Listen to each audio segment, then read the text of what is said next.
Right now, students and staff at a Madison high school are walking out of class in support of a staff member who was fired after he says he told a student not to use the N-word.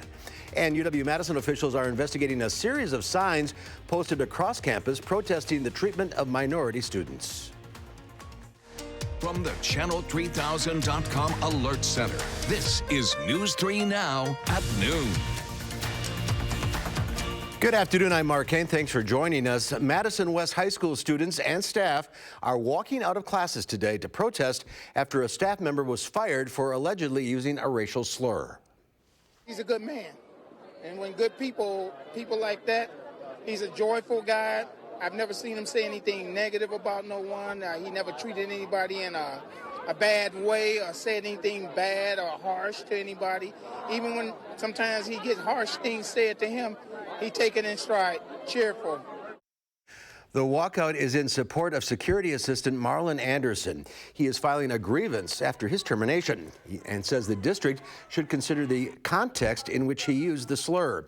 Anderson says he was helping escort a student out of the school when the student started calling him names and using expletives, including the N-word. Anderson says he was trying to get the student to stop calling him the N-word. And the University of Wisconsin is investigating after a racial sign was posted outside a campus building. The sign reading, UW for whites only, was placed on the building sign for Science Hall. UW officials tweeted out photos of other signs reading, students are tired of having to teach their teachers, and the UW does not care about trans folks. University employees say they are aware of a series of posters placed around campus that appear to be calling attention to the experiences of underrepresented students. The UW Police Department is investigating. Let's head over to the Weather Center now. Meteorologist Chris Reese has a look at your Friday forecast. Hi, Chris. Hey, Mark. Plenty of sunshine has been out there as we've gone through the first half of the day, but we are watching a little bit of an increase in some cloud cover that I think is going to gradually move in as we move through the afternoon and into tonight. Here's a live look outside right now. This is looking towards the west, and you do see we're just a little bit milky on the horizon. Temperature-wise, we're at 53 right now. Winds are out of the south at 17 miles per hour. I think that's going to help those temperatures really jump this afternoon. 59 in Boscobel, same for La Crosse, Platteville. You guys are at 56 right now. We jump over towards Waukesha. That's where the temperature is 52. But here's Weather Track showing you overall the upper level cloud cover that we've seen. And we're going to see that pretty much all afternoon long. We're not seeing any rain in the upper Midwest as of yet, but that will change in time. Just a little bit of moisture is being drawn in here with these winds that are coming out of the south. All of that moisture will likely be activated by this guy as we head into Saturday. We're timing out when we could see rain chances coming up in Maine weather. All right, we'll see you in a few minutes. Thank you, Chris. The Madison Mallards gift shop has extensive damage after a fire at the stadium on the city's north side. This happened just before 10 o'clock last night, and fire officials are investigating as potentially suspicious. They were able to put the fire out quickly, but flare-ups continued early this morning. Along with damage to the gift shop, the roof also collapsed. There were no injuries. Madison police are investigating after shots were fired hitting an office window near the UW campus. It happened around 10:30 on Langdon Street between Lake and Francis Streets. An off-campus WISC alert was sent out to UW students, and the area was closed for nearly 2 hours as police investigated. Police arrested 28-year-old Brandon Buckner Sr. in connection to an altercation that led to the gunshots. No one was injured. A pilot is dead and a truck driver has life-threatening injuries after a crash in Brown County. The sheriff's office says the plane crashed into a pickup truck while trying to land at a private airstrip. The FAA and NTSB will be figuring out what caused that crash. The White House is in damage control mode over comments by Acting Chief of Staff Mick Mulvaney. Nicole Killian has details from Capitol Hill.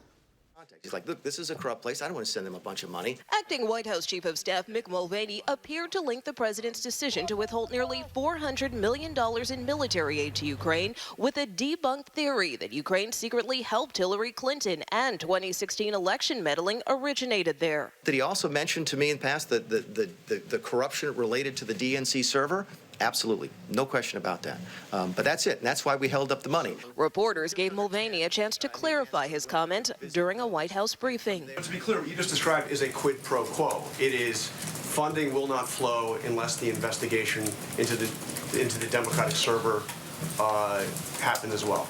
We do that all the time with foreign policy. Later, Mulvaney issued a statement saying there was absolutely no quid pro quo, and the president never told him to withhold any money over a server. The White House is blaming the media. He did a great job. He mentioned the same message over and over and over. And now the media, of course, is, we put a statement out clarifying some of the things that the media got themselves in a tizzy over.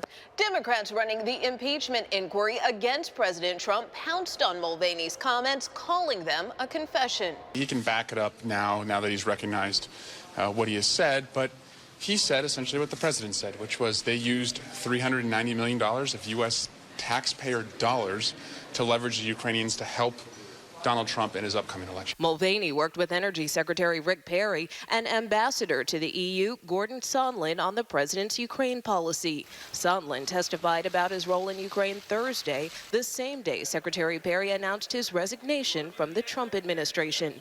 Nicole Killian, CBS News, Capitol Hill. And Perry told Fox News this morning that his departure has nothing to do with Ukraine.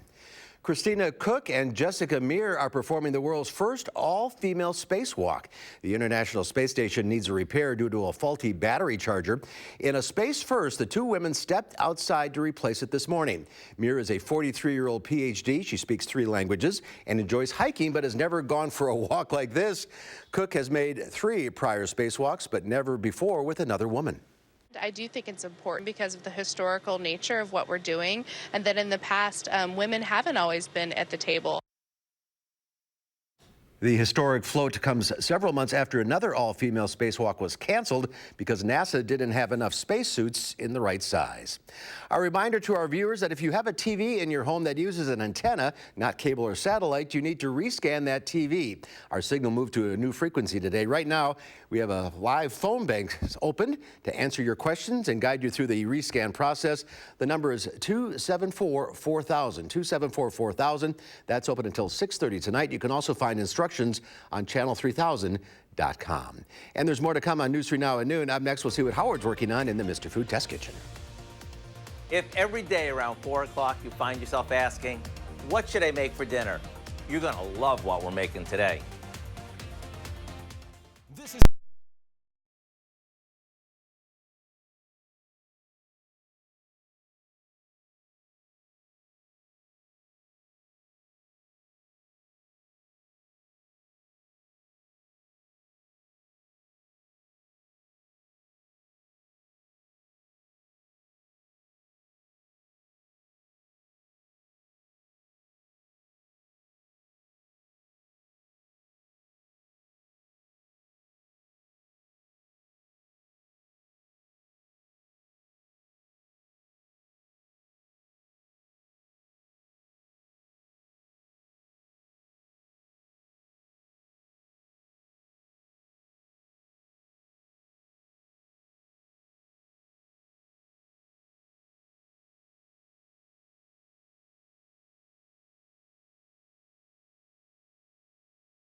If every day around 4 o'clock you find yourself asking, what should I make for dinner? Then you're going to love what we're making today. It's a cross between an ooey gooey casserole and the best pepperoni pizza you ever had. And since it's on the table from start to finish in about 30 minutes, all the better. We start out by mixing some flour with a good amount of milk and a couple of eggs.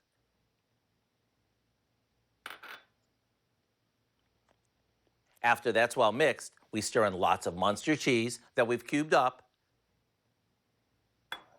a package of sliced pepperoni, and a bit of Italian seasoning. This goes into a casserole dish, and into the oven it goes for 25 minutes or so. And like all of our recipes, feel free to change them up a bit. Maybe swap out the pepperoni for crumbled cooked sausage, or add some crushed red pepper to give it a little extra kick. While that bakes, maybe open up a bottle of wine, throw together a salad, and dinner is done. Don't expect too much dinner conversation once you start serving it, because all you're going to hear are lots of oohs and ahs, followed by, can I have some more? To solve your what to make for dinner dilemma, go online and get the recipe for our pepperoni pie squares. And if you add this to your weekly dinner routine, you can't miss. I'm Howard in the Mr. Food Test Kitchen, where today we found a clever way for you to say, ooh, it's so good. Thank you. Up next at noon, sunny today, but some shower chances in store for the weekend. Chris will have your first alert forecast next.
Our call for action phone bank is open right now, ready to take on your consumer issues. You can call our hotline. Volunteers will help you with any consumer complaints. The number is 608-270-2833. The service is open every Monday, Wednesday, and Friday between 11 and 1. Wells Fargo has to hire more women and African Americans following a discrimination lawsuit.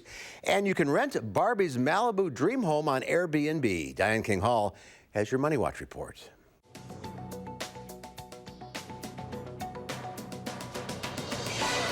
Earnings season remains the name of the game on Wall Street, and about 70 S&P 500 companies have laid out their quarterly report cards for traders to review. Among the financial heavyweights, American Express says It earned $1.76 billion in its latest quarter. Also serving up earnings today, Coca-Cola. The beverage giant says strong sales of Coke Zero fueled its bottom line, along with a new caffeinated drink, Coca-Cola Plus Coffee. All told, the company says profit clocked in at nearly $2.6 billion on sales of more than $9.5 billion. Wells Fargo is on the hook for $600,000 in a discrimination settlement. The government says the bank discriminated against female and African-American job applicants for online customer service and phone banker jobs in 2014. Wells must also offer 66 jobs to the women and African-American applicants it rejected then. And Barbie's Malibu Dream House is available to rent on Airbnb to celebrate Barbie's 60th anniversary. The 3-story home features 2 bedrooms, 2 bathrooms, and a movie theater, all decked out in hot pink. There's also a walk-in closet with fun outfits for overnight guests. The house is available for a 2-night stay in late October. The cost, $60. The listing opens next week. And that's your CBS Money Watch report. For more, head to cbsmoneywatch.com. At the New York Stock Exchange, I'm Diane King Hall. Thank you, Diane. At the noon hour, the Dow Industrial is down 174 points. The NASDAQ off 72, and the S&P 500 is down, I think, 11. Doesn't make sense, that number? 11.26. All right, let's go over the weather. I'm sorry. Goodness, Farm Director Pam Yankee out of the radio barn today. So here are your farm numbers.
Now it's time for the weather. Chris Reese over in the Weather Center. Nice sunny day out there. Yeah, Mark, it has truthfully been a beautiful day here throughout the upper Midwest. We are seeing at least some clouds starting to join us back on the horizon. We're tracking those towards the west. I think more clouds will come in as we move towards Saturday. In the meantime, 53 is the temperature right now. Winds out of the south at 17 miles per hour. A lot of us seeing those temperatures well into the 50s. 56 in Lone Rock. Oddly enough, Madison is one of the cooler spots at 53. We're at 59 as you work your way over towards Boscoville. Platteville at 57 right now. But we are all under the influence of this pretty strong south and southeasterly wind today. Wind sustained at 17 miles per hour in Madison right now. You go up towards Viroqua and La Crosse. Those winds are sustained at about 18 miles per hour. And as we go through the day, we're going to be watching those wind gusts as well. Some of the peak wind gusts upwards of 28 miles per hour.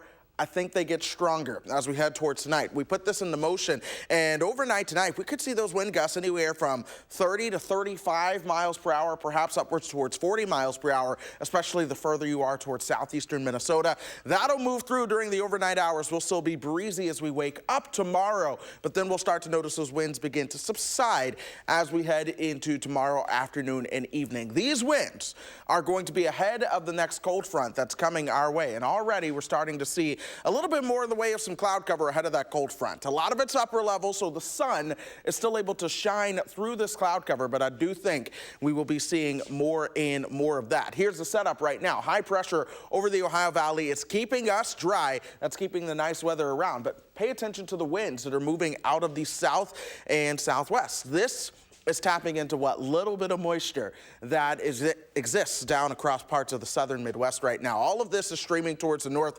Then this area of low pressure gradually approaches towards tomorrow afternoon and evening, and that's when we'll begin to see the best chance for at least some showers around here. In fact, we put future track into motion, and here we are tomorrow at 12:30. You'll see some showers developing in the west. Those will gradually move towards the east, and there's not a lot at all that is going to be associated with that. But then another system comes our way. I think this one probably has a more substantial rain chance, especially as we move into your Monday. It's also going to have a cold shot behind it. This is Monday behind the rain that's moving in. We'll see a round of colder air that pours into the country, and then another round of colder air with another rain chance on Thursday will really kind of chill things out, especially as we move towards the weekend. That one likely makes it all the way down towards Texas. And then we'll see this colder than normal pattern likely through the end of the month for much of the country. But let's time things out for you because we're going to be very warm this weekend. Temperatures top out around 62 as we head into today. Here come those clouds overnight tonight. And even with the clouds and even with the rain that we're expecting tomorrow, likely between 1 and 3 o'clock, will still be mild with temperatures into the 50s. Tomorrow night, those temperatures, though, tomorrow night, the temperatures, though, will fall back down into the 40s and upper 30s, and then we'll see more sunshine into Sunday, and we rebound pretty well into Sunday. This is definitely the pick day of the forecast. Temperatures right around 63 degrees with enough sunshine. Some folks may hit the mid and upper 60s on Sunday, but then by Friday next week, temperatures will struggle to get out of the 30s and into the low 40s. Enjoy this weekend. Enjoy this weekend. This is really going to be a good weekend, folks. All right. Thank you, Chris.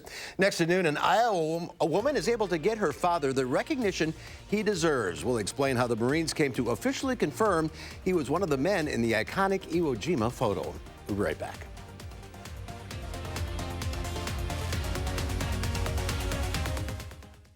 News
It is one of the most recognized photos in military history. Marines raising the American flag in Iwo Jima during World War II.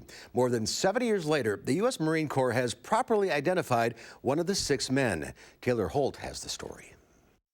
This is my dad. To Kay Maurer, he's Dad, but she's recently come to know he's earned another title as one of the heroes in this snapshot of history. To have the Marine Corps send this official letter, you know, they had talked to me on the phone a few times and said, yes, we agree, but to get the letters, I'm going to frame it. She says it all began with a call 2 years ago from private historian Brett Westermeyer from Johnston. He was the one who first figured it out. From there, answers no one expected flooding in. This one here is just in front of his home. The findings Westmeyer raised and several other historians confirmed by the Marine Corps and FBI investigators were key to identifying Keller. The researchers found these two pictures. Okay. And then that gave them, you know, all the identifying things about the way he was dressed. Through extensive research, including facial recognition, they determined Keller had been mistaken as Private First Class Renee Gagnon for more than 70 years. Now it's just, you look at it and go, whoa, that's my dad. You know, just how amazing is that? Surreal, but not totally surprising. He never, ever said one thing about anything to do with the war, period. But Kay says she thinks he did tell family. When Dad got home from the war, I'm sure he told my mom. Once in a while, somebody would say, didn't your dad raise that flag? And I would go, I don't know, or no. All while the evidence was right there in their home. This is the side that you always see when you see the photo. Then if you turn and look at the back side, this is Dad. She and her husband Steve say this recognition is an honor. Right here. But not everything. The odds of him making it through this whole campaign and going home and being a normal person and having a family and having a normal life are infinitesimal. Those flag raisers, in the context of being a flag raiser, those aren't the heroes. The heroes are every single person that put on a military uniform and puts their life on hold for our country. With or without the recognition, the fond memories of her dad are always there. What best father in the world. And Harold Keller passed away from a heart attack in 1979 at the age of 57. Remarkable story. All right, Chris, one final check of the forecast. Yeah, we're going to see more sunshine as we head through the rest of today, but the clouds will be on the increase, especially overnight into tomorrow. Look for rain Saturday afternoon. And enjoy Sunday. That's our time for now. Thanks for watching. We'll see you back here at 4. Have a great afternoon.